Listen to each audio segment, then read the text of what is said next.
when you compare these cities, Dubai is nothing more than a trend when compared to Istanbul. Istanbul always had the demand. And we are seeing a pretty large exodus from Dubai to other places in the world, and Istanbul being a very popular destination for a lot of the full-time residents of Dubai.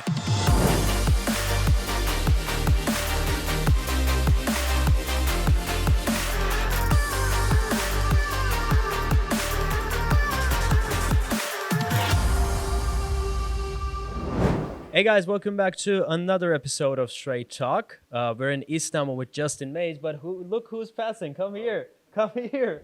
Where are you going? Just say hi to people. Hello, guys. Yeah, the guys are over there. I've got a gift bag Yeah, from Denny. Santa came early. yeah, Christmas came early. yeah. Just say hi and go. Okay, that was Cameron Diggin. Anyway, Justin, Yeah.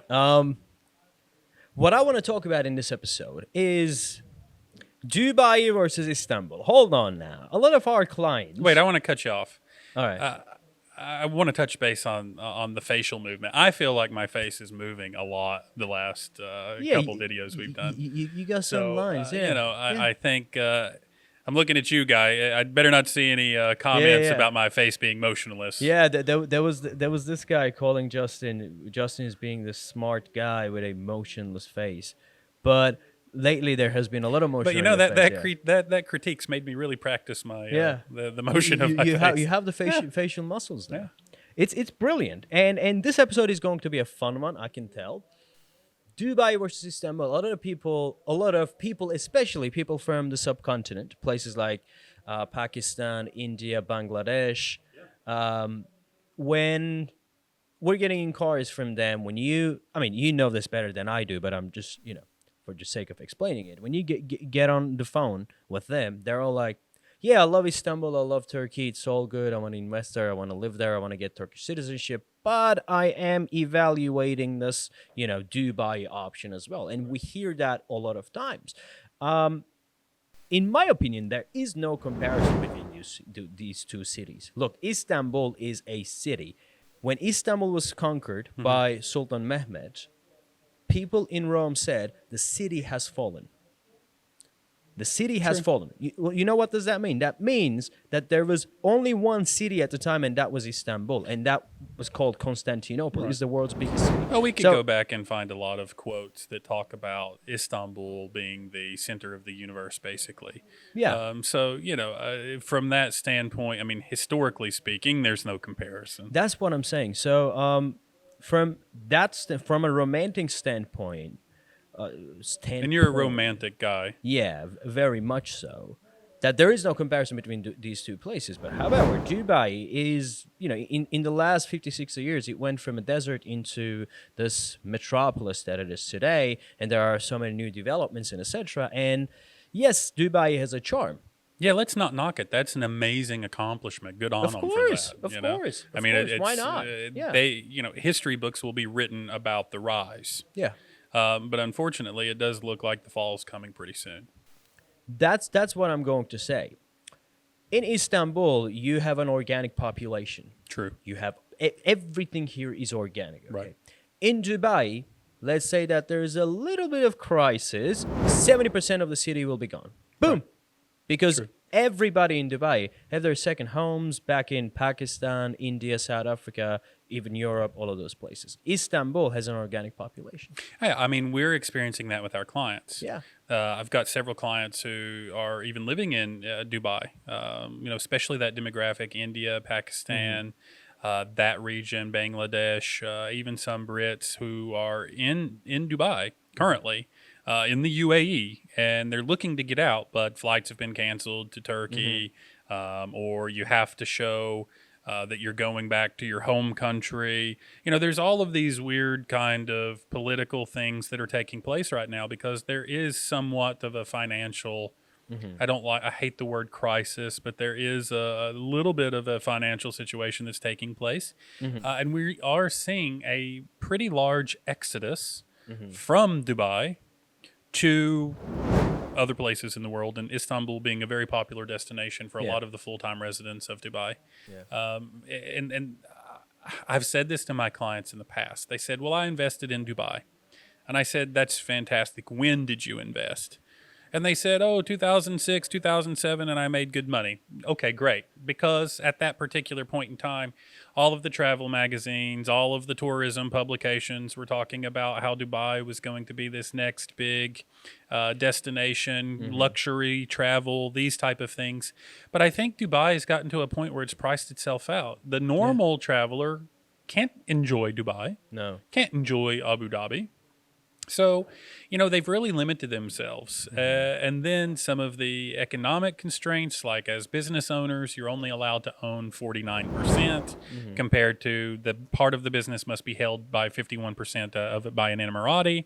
There's not a lot of safety and security in these businesses, in these small business owners, whereas they can come to Turkey and 100% they own the business. Yeah.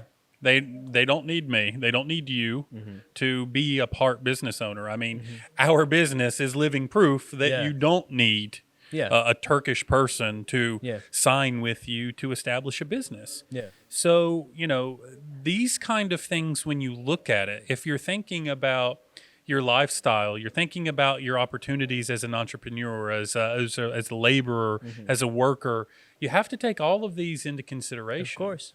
So I look at that quite a bit and I try to understand it because, I like data. I like to understand what are my clients experiencing. So to do so, I need to know what's going on there. Yeah. And we've got a couple guys who have joined our team who were doing real estate in Dubai just 4 years ago. So, there is less and less interest because there is no domestic market. That's what I was trying There's to say. no with the domestic market. There is no domestic market. I mean, here, foreign investment makes up this much of the Turkish tiny bit. domestic or of the Turkish property market. Yeah. So if foreigners all pulled out today, guess what? No one cares. No one cares. The real estate market's still there. The business market's still there. So if you're looking at comparisons of what's best long term, you tell me. Yeah. I mean, you tell me. If you have a business that you can't even be a full owner in, you don't even know if the property in 10 years' time is going to be worth it because you have no idea what the demand will be in 10 years' time because it's only a foreign-driven market. Yeah. That seems to me, if I'm an investor or if I'm, looking at the check sheet here, that's a lot of things unchecked, a lot of things to question. Of course. And I'm not, it's called an investment and a gamble. If you want to gamble, go to Vegas. That seems like you might have better odds. Yeah. Because you invested in 2015 and you've been trying to sell recently. That Knight Frank Global Index that we just looked at in our last video, I believe Dubai is actually at like minus 3.5%. Yeah. This list goes as low as minus 2.8%. So UAE being not in the market, that tells you a little bit about the whole story. But again, I just don't want to base this argument upon the lists and articles and etc. I mean, as you said, and we talked about this, the real problem with Dubai's real estate market is it is extremely dependent on the foreign market. This means that it's Middle East. Yes, it's a paradise in the Middle East, but it's Middle East. At the end of the day, 5-10 years down the line, you might come across a political rift or a bad political situation in the region. Then you'll be looking at a very serious problem. Well, we're already experiencing this political rift. Yeah, that's what I'm saying. This is going beyond more than real estate at this point.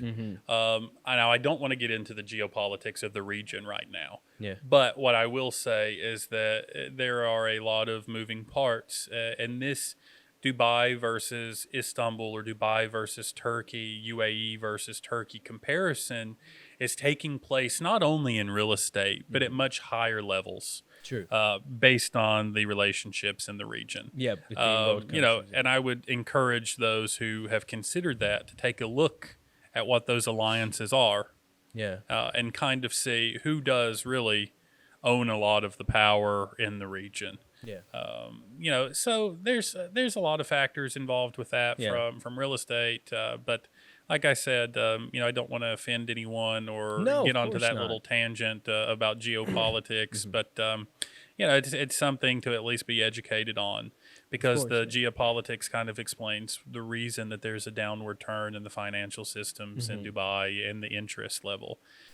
Where on the other side of that, there's a lot of foreign investment and a lot of interest, not just from the Middle East, but from Europe and North America, even some coming out of South America now.